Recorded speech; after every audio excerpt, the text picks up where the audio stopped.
MSP केंद्र की तरफ से लागू की बाहर आते हुए नजर आ रहे हैं। एक बार क्या कहते हैं इनसे भी जान लेते हैं और सुन लेते हैं कि क्या मुलाकात रही है और क्या कुछ जो है बातचीत रही और आश्वासन। आपकी क्या कुछ चर्चा हुई है? आज महामहिम से इसलिए मिलने आए थे हमें, पिछले लंबे समय से पंजाब और हरियाणा के जो बॉर्डर है, चाहे वो खनौरी का बॉर्डर है, चाहे आपका ये शंभू वाला बॉर्डर है, यहाँ लोगों को आने जाने में बहुत बड़ी दिक्कत आ रखी है। सरकार किसान की आड़ में आम लोगों को परेशान कर रही है, जबकि सुप्रीम कोर्ट ने भी यह कह दिया कि आप किसी को जाने से रोक नहीं सकते। हमने महामहिम से कहा है कि ये सरकार लगातार लोगों को परेशान करने में लगी हुई है। मैं स्वयं दोनों बॉर्डर के ऊपर जा कर के हम सारे साथी होकर के आए हैं, लोग बहुत परेशान हैं। तो हमने रिक्वेस्ट करी है महामहिम से कि आप दखल करें और सरकार से कहें कि भाई इस तरह से रास्ते बंद करके आप किसी को परेशान नहीं कर सकते। महामहिम ने भी चिंता जाहिर करी इस बात के ऊपर कि भी इस तरह से अगर किसी को रोक रखा है तो गलत है। खास करके इस बात को लेकर के चिंता जाहिर करी भी किसान को जाने से, दिल्ली जाने से क्यों रोका जा रहा है। तो हमने उनसे यही रिक्वेस्ट करी है कि आप ये बात सरकार को समझाएं और ये रास्ते खुलवाएं ताकि लोगों की कठिनाई ख़त्म हो जाए। और हमने उनको ये भी याद दिलाया कि देश के प्रधानमंत्री ने स्वयं इस देश में 3 काले कानून बनाए थे, लंबे आंदोलन के बाद वो वापस लिए और उस वक़्त आश्वस्त किया था बाकायदा तौर पे कि हम कृषि के जो 3 कानून हैं वो तो वापस ले ही रहे हैं। ये वायदा किया था कि एमएसपी देंगे, एमएसपी का कानून बनाएंगे। एक कमेटी गठित करने की बात करी थी, आज तक कमेटी नहीं बनी। उसकी वजह से किसान फिर से दोबारा सड़क के ऊपर आए। अब ये पूरे देश के किसान को फिर से मजबूर करना चाहते हैं, सड़क पे लाना चाहते हैं।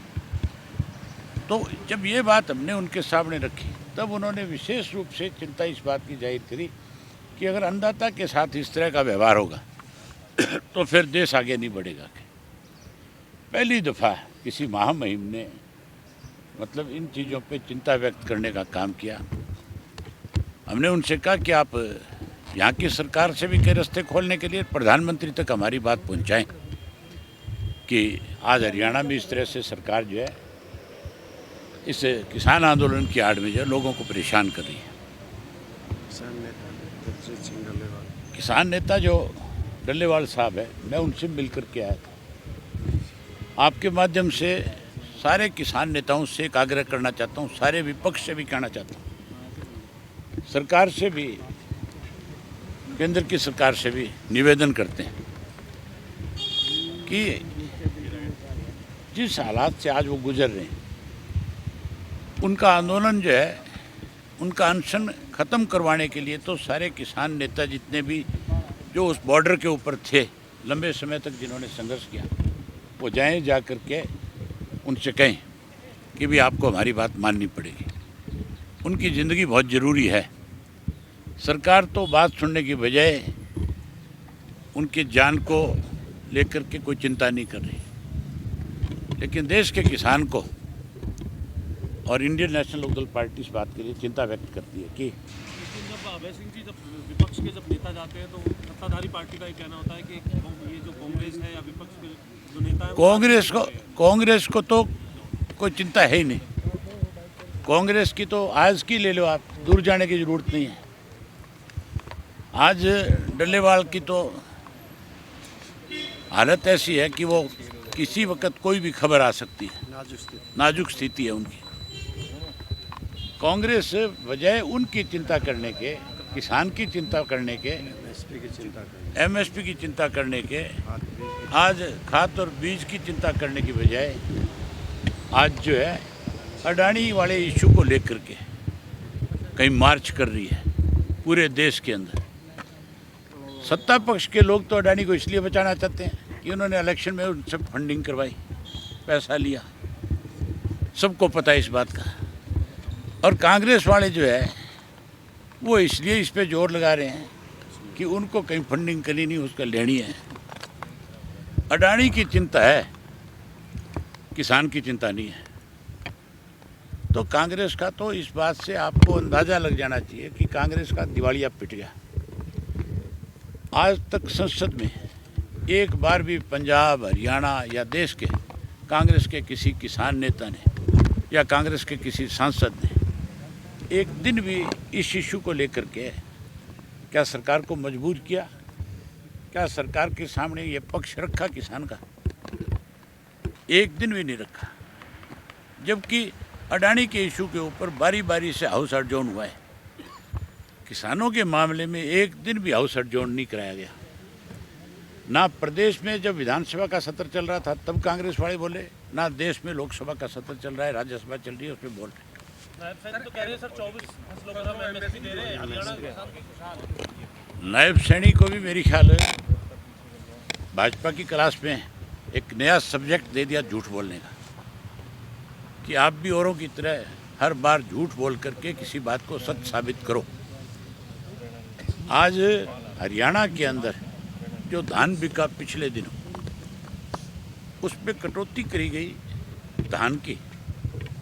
पहले तो केवल 2 या 3-4 किलो काटा करते थे, अब की बार तो 10-10 किलो तक का धान काटा गया है मॉइस्चर्स के नाम के ऊपर। आप उनसे कहो कि अगर आपने दी है एमएसपी तो लाओ, दिखाओ तो सही, उसको टेबल करो, वाइट पेपर लाओ। सिर्फ अखबार में बयान देने और कहने से नहीं। उनका ये कहना था कि पंजाब के किसान ज़्यादातर विरोध जो कर रहे हैं, हरियाणा के किसान नहीं। किसान देश का है, अन्नदाता देश का है। किसान जो पंजाब का, हरियाणा का है, अगर उसने फसल बोनी बंद कर दी तो ये देश जो आत्मनिर्भर आज की तारीख में, ये देश कंगाली पे आकर के खड़ा हो जाएगा।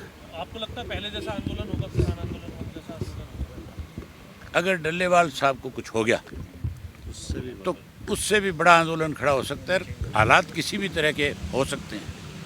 आपके 2 विधायक हैं सर, आपने भी इस्तीफा दिया था पहले, क्या कहेंगे? मैंने बताया पहले भी और आज भी फिर खुल करके कह देता हूँ, अगर किसान की बात को ठीक ढंग से नहीं सुना गया, अगर फिर से कोई बड़ा फैसला लेने की ज़रूरत पड़ी तो इंडियन नेशनल लोकदल पार्टी तो चौधरी देवीलाल का लगाया हुआ पौधा है। हम किसी बात से पीछे नहीं हटेंगे। हम किसान के साथ पहले थे, आज हैं और आगे भी रहेंगे। Sir, one nation one election के मुद्दे पर आपकी पार्टी हम कहते हैं कि हो, ये रोज़ जो है अलग अलग राज्यों के चुनाव होते हैं और होते हैं, इससे बहुत सारी दिक्कतें आती हैं। एक दफ़ा में चुनाव का निपटारा हो, लेकिन हो बैलेट पेपर से, ईवीएम से नहीं, बैलेट पेपर से। निगम चुनाव आ रहे हैं प्रदेश में सर, उस पर इनेलो का क्या आगे देख रहे हैं? हम अपने कैंडिडेट खड़े करेंगे, सिंबल पे? हम अपने सिंबल पर करेंगे। जहाँ ज़रूरत पड़ेगी हम किसी का सहयोग भी कर देंगे।